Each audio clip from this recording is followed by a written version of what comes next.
Good afternoon, everyone. My name is Emily Simpson, and I'm the education specialist here at Select Path Benefits and Financial. We are incredibly excited to have this episode of Exemplify today. We have Lori Castleman, the founder and CEO of June Health, joining us with her team to speak about a topic that not only is trending, but very prevalent and very extremely important. So we love seeing all the dialogue come through the chat feature. Of course, a reminder that though we can't hear or see you, we absolutely encourage engagement in that chat function, which will be monitored throughout the seminar today.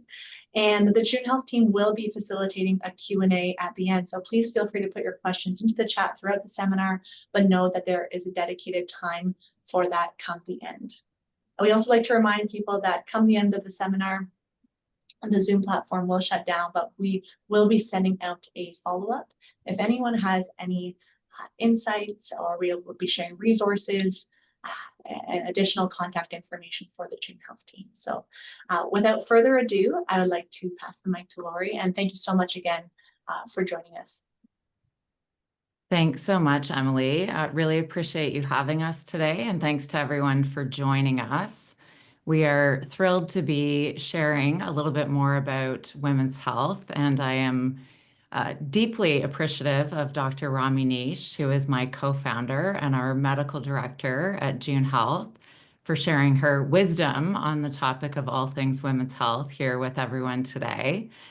Just a quick word about June Health. So June is a comprehensive virtual care platform supporting women's health symptoms and needs. So we connect women to experts across a variety of domains to really conduct assessments, provide diagnosis, provide great clinical care, which often includes comprehensive treatment plans.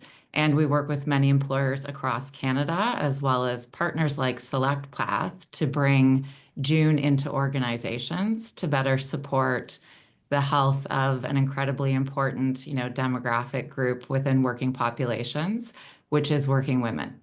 So without further ado, I'm going to turn it over to Dr. Rami Nish to take it away. Thanks, Lori, and thanks to everyone for having the June team with you to share your lunch hour to discuss some really important topics in women's health. Most of us came to the June team having had our own health struggles and really realizing how critically important it was to get women to the right care and the right access.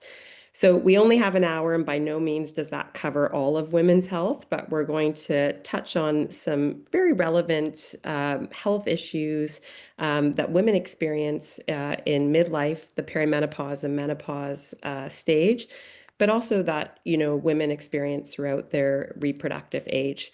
And as Emily said, please populate the chat function with your questions. We love hearing from people, and we're happy to answer them at the end of this webinar.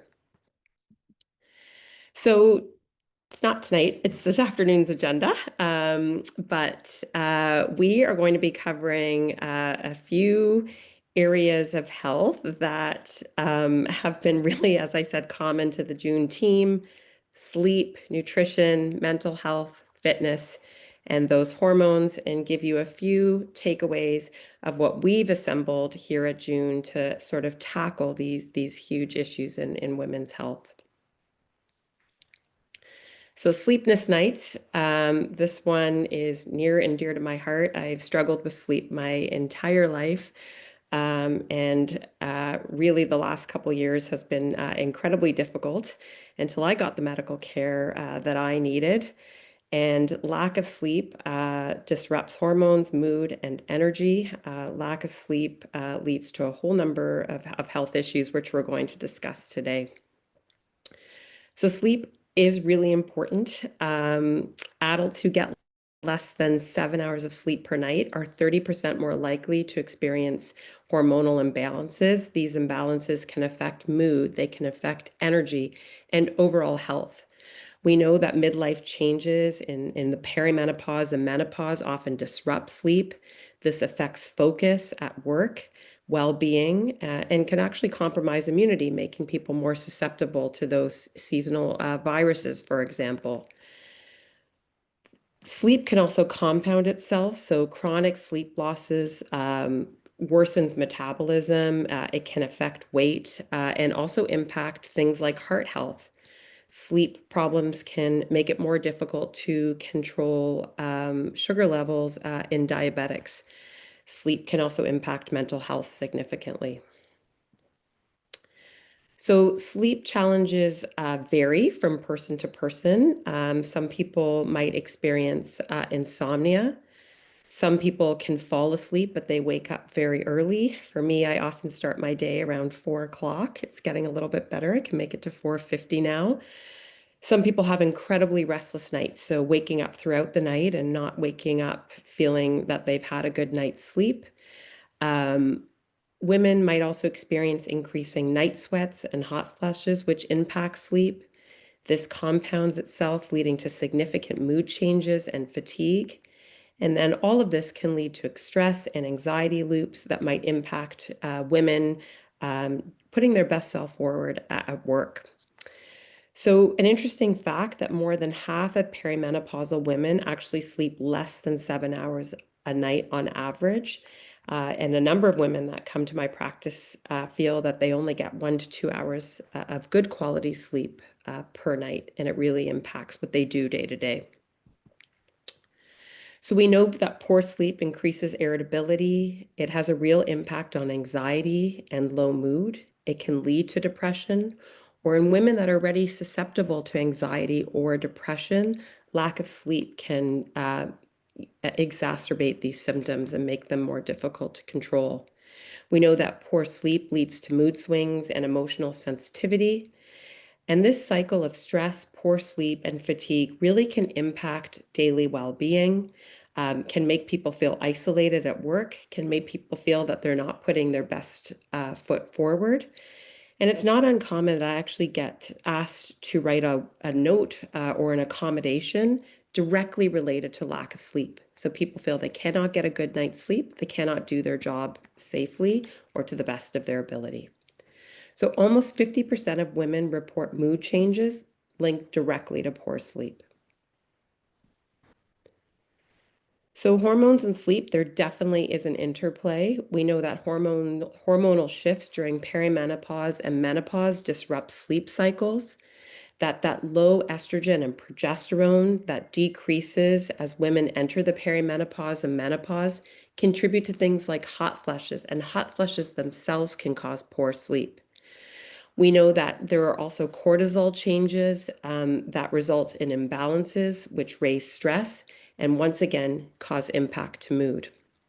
Up to 61% of women in perimenopause report frequent insomnia or disrupted sleep, and this can sometimes start in the late 30s, early 40s, and worsen with age. There are ways to improve sleep. It can be critically important for some women to get a sleep study. There are a number of medical conditions that can result in poor sleep. But often sleep requires a holistic approach using multiple different types of practitioners to address the issue. There can be some really practical things like keeping a consistent sleep schedule with bedtime rituals. We all know that our phones are bad for us, so reducing that blue light and creating a cool, dark, or quiet sleep environment can be really important. We know that it can be really critical to limit heavy meals containing sugar and caffeine in the evening. Some of the medical and clinical options that can really help improve sleep can be getting personalized sleep support from specialized healthcare providers that dedicate their whole practice to improving sleep for women. We know that there can be evidence-based care like cognitive behavior therapy that can help women address sleep issues. And somewhere like June, we actually provide ongoing monitoring and follow-up from our clinical team to tackle those sleep issues. Sometimes sleep can also be addressed with medications such as hormone replacement therapy and various types of sleep aids.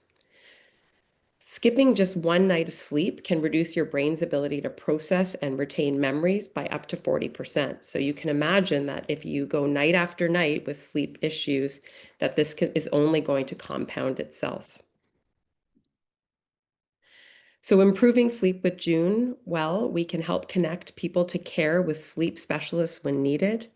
There can be tailored supplements like magnesium that can help sleep, stress, and restore hormone balance. It's hard to go to the pharmacist sometimes and get your medication. It can take a long time. So with June, we really realized that it's convenient to have an integrated supplement and e-pharmacy.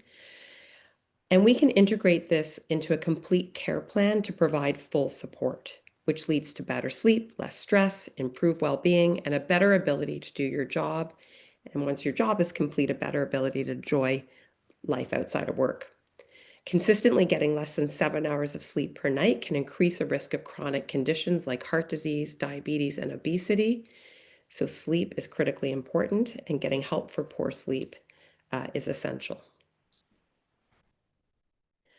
So moving on to nutrition, covering the basics today. Healthy habits really do help women transition to a healthier lifestyle during perimenopause and menopause. So nutrition matters because nutrition fuels energy. As estrogen and progesterone decline in the perimenopause and menopause, this can really impact body fat distribution. We know that balanced eating supports immunity, contributes to increasing bone and heart health. And we know that if you make small daily choices, you can really create long-lasting health benefits. Almost 1 in 3 Canadian adults are at nutritional risk due to poor diet quality. We're all busy, and sometimes the hardest thing to do is just to pack a balanced meal. During the perimenopause and menopause, and in fact, for some women, even during the menstrual cycle, there can be hormonal changes that make eating the right thing challenging. We know that hormonal changes affect appetite, weight, and metabolism. We know that as estrogen lowers, this can impact bone strength, leading to something called osteoporosis and fractures. There can also be a change in lean muscle mass. It can be much harder to establish lean muscle mass in the perimenopause and menopause. This also makes weight gain more likely, and weight gain around the abdomen and thighs is much more common. We know that stress, mood, and poor nutrition can interplay to sap energy and drive emotional eating. About 80% of women in Canada report weight gain and appetite changes during perimenopause and menopause, and many women find this incredibly distressing.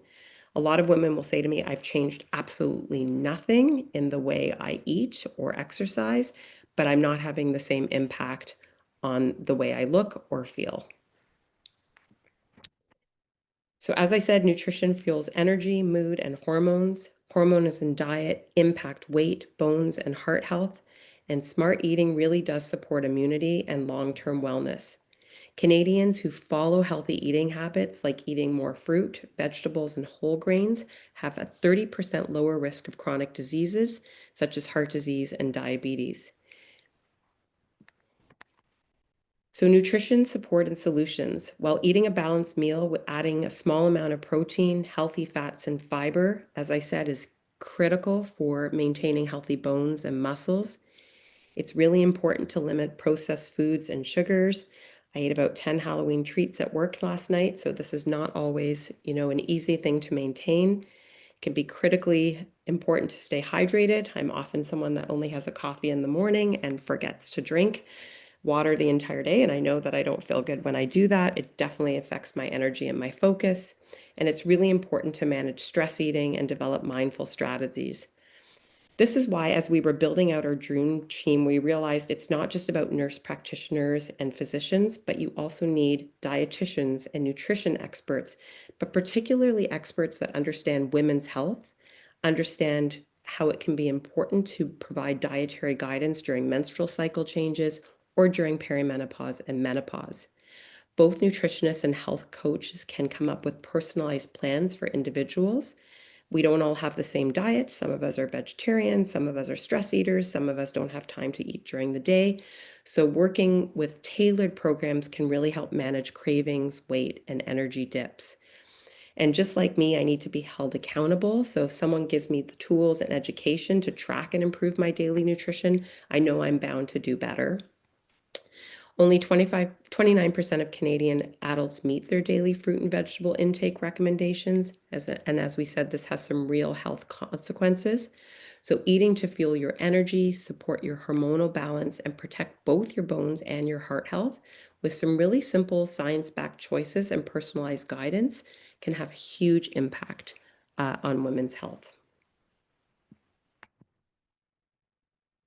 So we're going to be transitioning into talking about mood and health, mental health probably being one of the most significant distressors, I would say, that women who come to see me in my clinic talk about.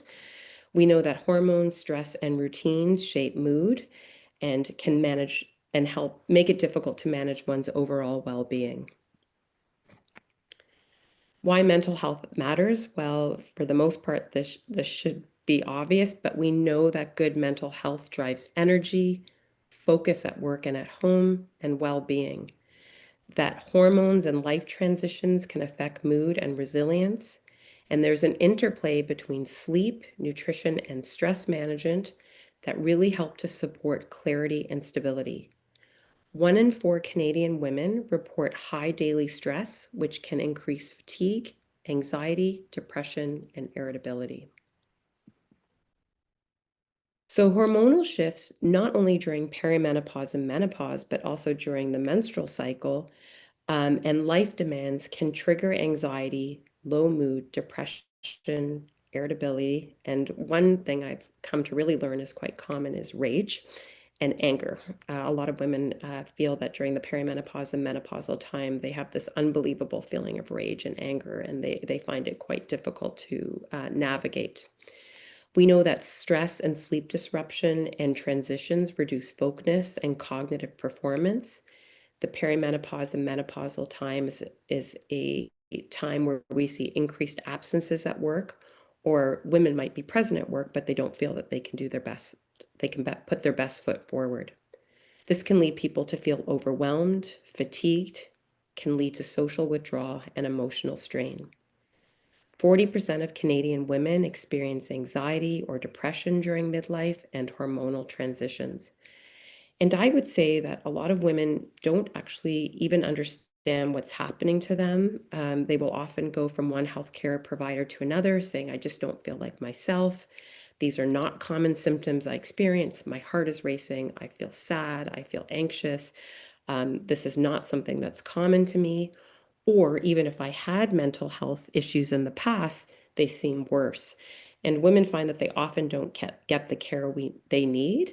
And that's because the reality is less than 7% of healthcare providers are trained in this area of women's health. So stress and hormonal changes can make it harder to stay focused, productive, and feeling confident at work, and create tension and distance in relationships. Low energy and stress can affect health, and as we said, your immunity and your ability to enjoy daily life. Another common thing I hear is that women say, I'm fine at work, I can do my job, I can focus, but the minute I get home, it all falls apart. I feel absolutely exhausted, and I don't feel that I can get on with doing the things I need to do at home, which includes enjoying that time away from work. Mental health conditions are actually the leading cause of disability in Canada, and they cost billions annually in lost productivity. We know that hormonal shifts can affect mood, focus, sleep, and one's ability to stay calm. We know that estrogen and progesterone decline during perimenopause, as does testosterone, and these changes can reduce energy, motivation, and confidence. And we know that chronic stress and hormonal balances increase levels of anxiety, depression, and burnout at work. 1 in 4 Canadian women experience depression or anxiety during perimenopause or menopause, and it's an incredibly common reason for women to either leave work or take a temporary leave of absence for work while they're seeking care. There can be strategies for better mental health. These might include something simple like mind-body practices, such as meditation or yoga. There's good clinical evidence to suggest that this reduces stress. Healthy lifestyle habits, which can support better mood, energy, and resilience, can improve mental health. Social connections and professional support can also help navigate life transitions during perimenopause and menopause. And it might seem simple, but even 10 minutes a day of mindfulness practices can reduce stress and improve focus. So what are some of the mental health support and solutions we offer at June? Well, once again, as we were deciding what was the best possible way to offer holistic care in women's health, we realized that you need a diverse practitioner skill set. So we have a lot of mental health support on June, as well as working with naturopathic doctors and psychologists with experts in mental health. They can help our members with mindfulness, journaling, and quality sleep. They can help reduce anxiety and improve focus and emotional resilience. They can help guide people in establishing regular activity and movement support, mood, energy, and cognitive function. And once again, as we've been talking through these health impacts, it's easy to see how they all relate to each other. So once again, although someone might be really struggling with anxiety, depression, or low mood, really working with a dietitian or a nutrition expert to help establish balanced nutrition can stabilize blood sugar, cortisol, and hormones, which can improve overall well-being.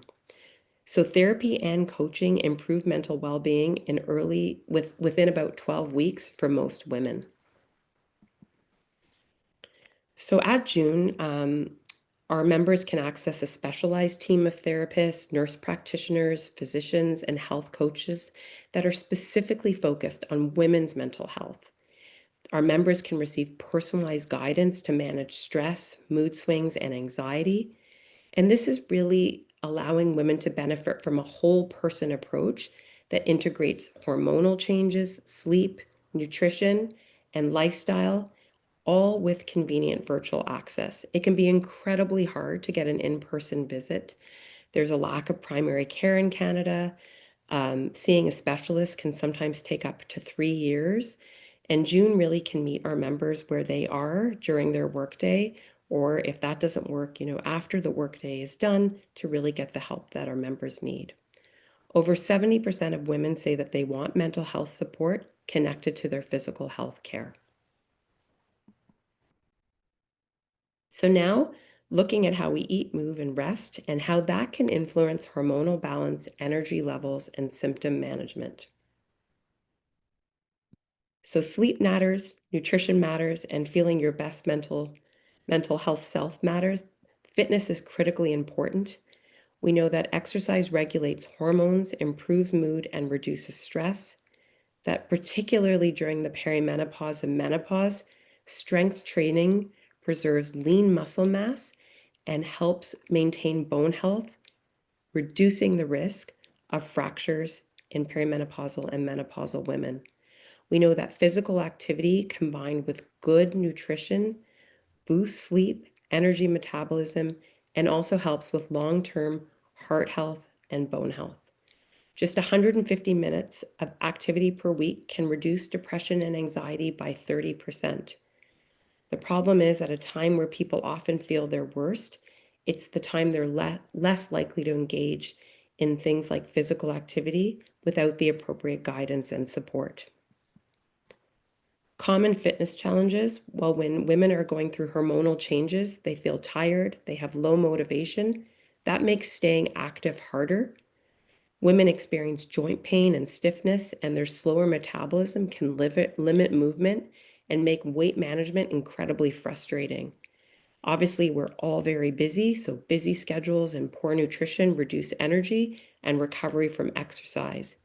So these things like hormonal changes, fatigue, and busy lifestyles can make it harder to stay active, while joint stiffness, slower metabolism, and poor nutrition further challenge energy and movement and weight management.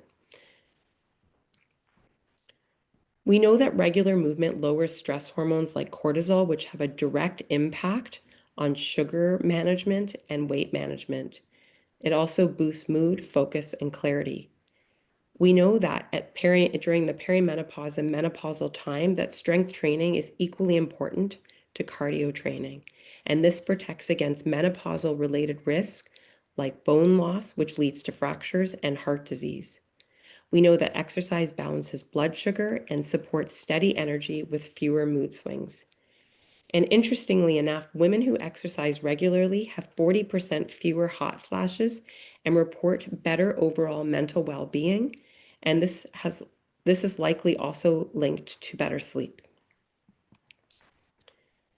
So protein, we know, supports muscle repair, bone strength, and a feeling of fullness. We know that balanced nutrition will fuel a better workout, improving energy and recovery. We also know that when we're busy, it can be important to add some supplements like calcium, magnesium, and vitamin D, which have additional benefits in protecting bone and joint health.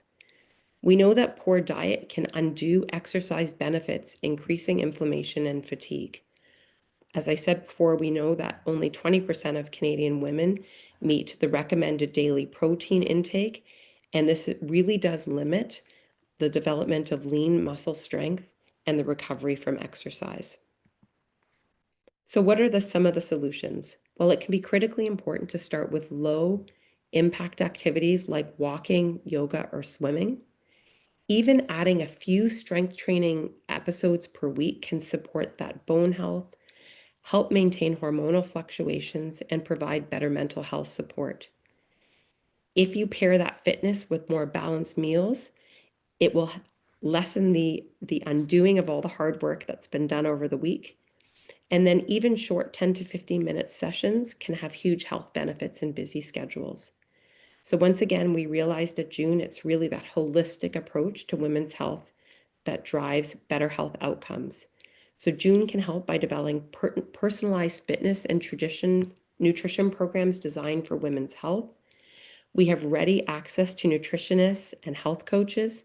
And also we've developed the appropriate tools to track habits and really set realistic goals based on your individual work weeks and needs. Only 27% of Canadian women, as I said, meet the dietary recommendations. Once again, limiting that muscle strength and recovery. It can be critically important to work with a practitioner to really achieve a balanced approach to diet and exercise. So hormones really do regulate energy, mood, sleep, metabolism, and reproductive health. We see this during the menstrual cycle, during certain parts of the cycle. Some women are very sensitive to hormonal changes, which can directly impact energy, mood, and sleep. We also see it in perimenopause and menopause, where that decrease in estrogen and progesterone, as well as testosterone, can affect sleep, memory, and overall well-being. We know that the key areas affected by hormones are energy and metabolism, mood and mental clarity. Women often complain of brain fog or lack of concentration. As I've identified, sleep patterns can become disruptive, and sexual health and libido can be impacted. Hormonal fluctuations can impact brain function as much as 1 to 2 nights of sleep deprivation. So when we talk about perimenopause, what we're referring to is that transition leading up to menopause. It can often start in your 40s, for some women in their late 30s. The symptoms may include irregular periods, hot flushes, night sweats, fatigue, mood swings, and changes in libido. These phases can last several years, and symptoms can really vary widely among women. As I stated earlier, some women start to experience these symptoms but don't really know what's happening to them, and they find it incredibly distressing. And then when they reach out for help, they often find that they don't come up with the right answers or solutions to their problems. And that's really a reflective of the lack of training in women's health amongst healthcare providers. Although irregular periods are often the first sign of perimenopause, they may appear up to a decade before menopause. All of these other symptoms can sneak in as well. So menopause is defined as 12 consecutive months without a menstrual period, usually occurring around the age of 51. The common symptoms that you might hear about or be experiencing yourself include hot flashes, night sweats, vaginal dryness, weight changes, and shifts in mood and energy. But there are over 40 symptoms that women experience during the menopause. These might include things like skin changes, hair loss, body odor. Menopause is also a natural life stage, but managing the symptoms can improve quality of life, your ability to do your job better, and also your ability to enjoy time outside of work better. About 75% of women experience hot flashes or night sweats during menopause, but the symptoms can really vary, and the symptoms that women experience can vary as well. We know that hormones guide energy, mood, sleep, and metabolism, and that these shifts in estrogen, progesterone, and testosterone can trigger real physical and emotional changes. These changes can impact sleep, concentration, memory, and overall well-being. Women are twice as likely to experience mood changes such as anxiety and depression during perimenopause and menopause compared to other life stages. Once again, it's all about balance. We know that balanced nutrition can support hormonal health and energy, that strength, cardio, and flexibility can improve mood and bone health, and that sleep, hydration, and stress management are key and essential for balance. As I said before, regular exercise can reduce things like hot flashes. It can improve mood and sleep quality. So talking to a healthcare provider about hormone therapy or alternative can be really important to navigating this life stage. Using lifestyle strategies to manage these symptoms can be as important as taking a medication. And educating and advocating for yourself supportive resource can really help you get the care that you need. At June, we've really assembled a multidisciplinary group of practitioners that can provide personalized guidance, expert educational content, and help you be connected to the right healthcare professional who specializes in both perimenopause and menopausal health. As I said before, we can really help you track your symptoms, explore solutions that are right for you, and really feel supported every step of the way. Managing perimenopause and menopause can be incredibly challenging. There's usually not a one fix for everybody, and can often require a number of sessions with practitioners until we get, the care right for the individual. So that brings us to the end of our session today. So we really wanted to open it up to your questions. Just, highlighting that it can be really important to be connected to a healthcare provider to track your symptoms better, to better understand individual patterns and triggers. Scheduling a check-in with a June healthcare provider to discuss concerns that one might be experiencing. And then just trying some small lifestyle tweaks, walking more, adjusting nutrition, and prioritizing sleep can have significant health impacts. We really believe in the strongest clinical evidence-based strategies for managing menopausal symptoms, and we really want to help start opening up conversations, creating a women's health inclusive work environment, and help people to develop better strategies for having conversations with partner, friends, and colleagues about their individual health experiences. So I'm going to open it up to your questions in the chat, and Lori is going to shoot them at me. Absolutely. So thank you so much, Rami. As I said at the beginning, you are a fountain of information and wisdom. And so really, really appreciate you providing such a thorough overview of so many areas of the women's health journey.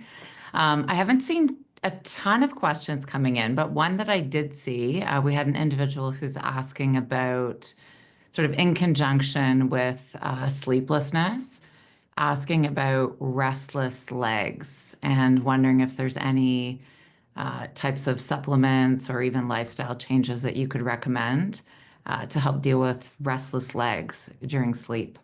Yeah, actually a very common complaint. There's one thing that is really critically important for restless legs is actually to get your iron tested. Low iron it can be have really important health implications for a number of things, but one of the early or symptoms that people experience is restless legs. So optimizing iron can be really important. And then for some people, restless legs is their version of insomnia and might be an indication for starting something.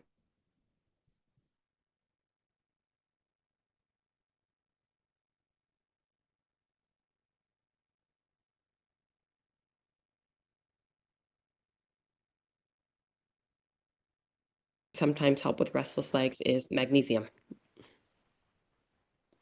Okay, great. I'm going to take us a step back here for a second. We have this question a lot on the June Health platform and from our members. And so I think one of the key questions we get quite often is, how do I know if what's happening to me is perimenopause? Yeah, that's a really good question. So, um, first of all, I think there are all kinds of things out there that are sold to help women determine whether they're in perimenopause and menopause. Women might receive marketing about hormonal panels, for example, and might be charged up in the way of $300 to do a hormonal panel. For the most part, these are completely unnecessary.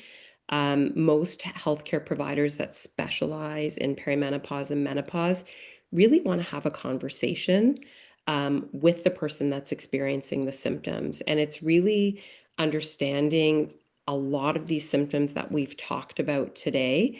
And first of all, determining, is it perimenopause or menopause, or is it something else that we need to rule out?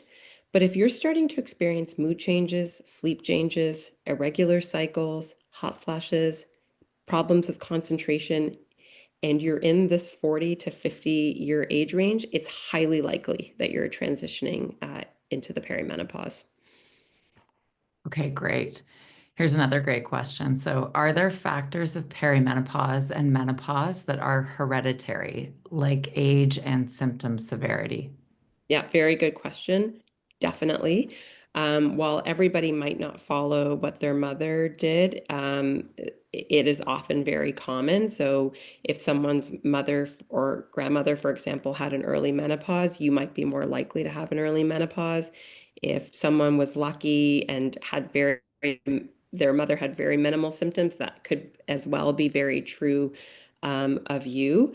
Also looking at other important things. So if heart health is a real big problem in your family, then really important to address some of these early potential lifestyle factors that might improve health outcomes in families where there's a higher risk of heart disease. And I would say the same thing goes for bone health or osteoporosis. If there are higher risks in certain families, you really want to make some of these early changes, diet, exercise, nutrition, and prioritizing sleep so that you can change your trajectory for your health outcome. Excellent.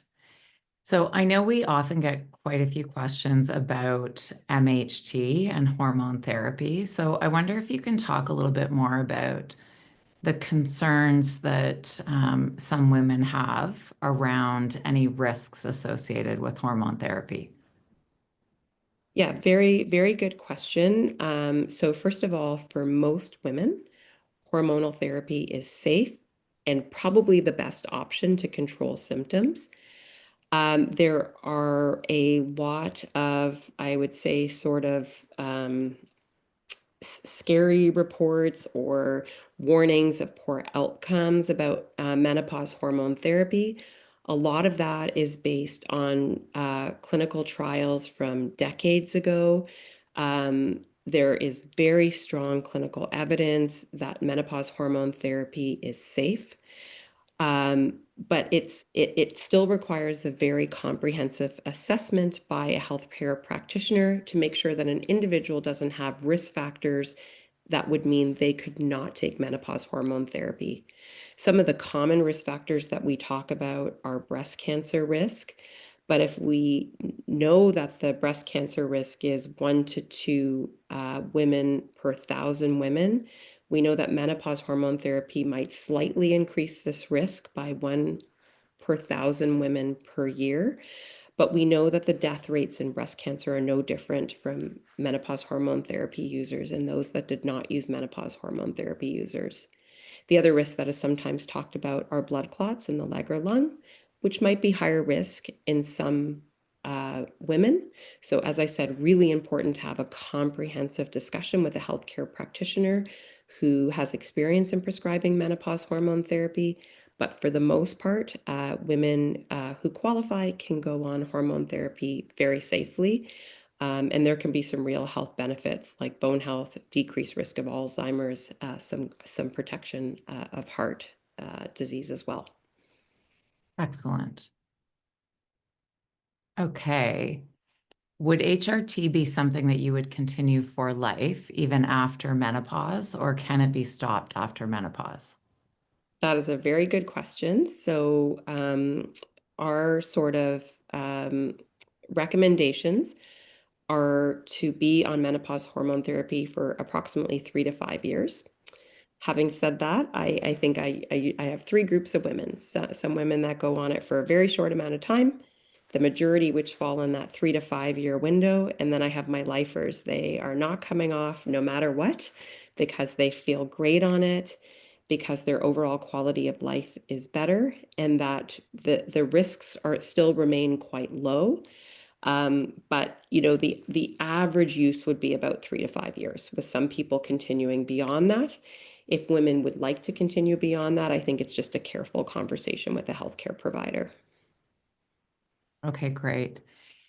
If HRT has not been indicated, if HRT has been indicated as not an option due to risk of stroke, is the example here, what is a reasonable alternative? Yeah, great question. So it depends really what the symptoms are. So if we look at something like hot flushes, night sweats, and sleep disturbances, there are lots of new medications that have been developed. There are some recent medications that have been um, developed over the last year that are safe for women with breast cancer, safe for women that have had a history of blood clots, and safe for women that have had a history of stroke. So that alternative is out there. We also know that antidepressants can be quite useful for some of those symptoms. And then also things like cognitive behavior therapy or certain lifestyle changes, getting better sleep. Those are all things that can help manage hot flushes. But there definitely are alternatives for women that cannot be on traditional menopause hormone therapy. Okay, great. So Rami, I'm going to ask you to skip to the next slide. Oh, sure. Yeah. I know we're coming up to 1 o'clock and we do have some additional time to continue with Q&A. But as we continue with answering questions, I wanted to address a question that came in through the channel, which was effectively, does June Health support only perimenopause and menopause or other women's health conditions? And so answer being, we support a wide range of women's health symptoms and needs. You can imagine with clinical experts like Dr. Rami, many of our nurse practitioners, naturopaths, and others. There is a whole host of areas of expertise. And so we started with a thesis around midlife women's health and a strong focus on perimenopause and menopause, and quickly realized that the members who were joining the platform were looking for additional support around areas such as weight management, women's mental health, and a wide range of women's general health questions and sort of categories of need. And because we have, the experts who can support those particular care journeys, we've been able to expand pretty readily in terms of the areas of support that we're able to provide. And so one of the things that we wanted to offer to everyone who's on the call today is an opportunity to sign up individually to access June, take a look at the platform, book an appointment with our practitioners, try our health plan navigation assistant to really understand how you can coordinate your health plan coverage with the care that you're selecting. And so I would encourage you to take a picture or a screenshot of these two codes that are available up on the screen. And then you can use the barcode up on the top right as well to just access the platform directly, apply your code, and you're getting either 50% off an annual membership, which includes a first appointment and follow-up with one of our practitioners, or you can choose to go month to month and experience 4 months free with the Select Path 90 code today. So would love for everyone to come in and sort of check out the platform, meet with our practitioners, and really experience the June Health Care model. And so with that, we'll leave this up on the screen, and I'll just continue with some of the questions that we've been getting. So I had another one, Rami, here about GLP-1. So there's so much advertising out there for GLP-1 and MB1 supplements for weight loss and appetite suppressants. Do you believe these work? They definitely work, and they definitely have health benefits. They particularly, when women are experiencing increasing challenges around perimenopause and menopause. At June, we do have nurse practitioners with particular expertise in discussion around weight management. So while everybody would not necessarily qualify because there can be some risk factors, for those that do qualify, the health benefits can be quite significant. And then, really going back to that holistic approach, it's never just a quick medication is going to solve all issues. We really realize it's critically important to also work with a dietitian. And that can be for two reasons. One, just it's practical to eat better, and maybe during the perimenopause and menopausal time of life, you might have to make some dietary changes. But some women feel that they have to completely change the way they eat on these medications because of the way they feel. So working with a dietitian that has an expertise in these medications can, I think, really help put people on the right path. Excellent.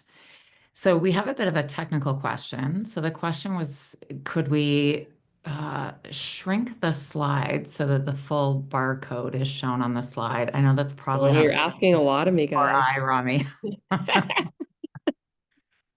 I don't know. That didn't solve it. Could we email it out after? Would that be Yeah. another? Okay. Why don't we try that? So we will maybe in partnership with the Select Path team, we'll send the barcode out to the list of registered attendees. And that way, if you're not able to scan it today, not to worry, you'll get an email follow-up. Oh, we had someone say the barcode did work Yeah, I was going to try it myself. as Yeah, well that's as the follow-up note there. Okay, we've got a that works now. We did it. Look at that, Rami. Technical and technical. good. Okay, we had another question about where June Health is based from. And so although we are sort of incorporated and based in Ontario in terms of sort of the impetus of the company, we are a national organization. And so we do provide care in every province across the country with licensed practitioners in a number of different domains, as Rami had mentioned. And we are also fully bilingual. And so French and English, very broad range of practitioners supporting employers all across the country. So I don't see too many additional questions coming in here. I think lots of great sort of tips and comments coming in through the comments section. And so unless there's any other questions, if anyone wants to, I'll take one quick minute here if anyone wants to pop any other questions into the chat or the Q&A section. And otherwise, I think we can give everyone maybe the gift of some time back in the middle of your day here and wrap a bit early. And thank you everyone for joining us today. We really appreciate your participation and all of the great questions. And thank you to my partner in crime here, Dr. Rami Nitsch. Thanks, everybody. It was nice to spend the hour with you.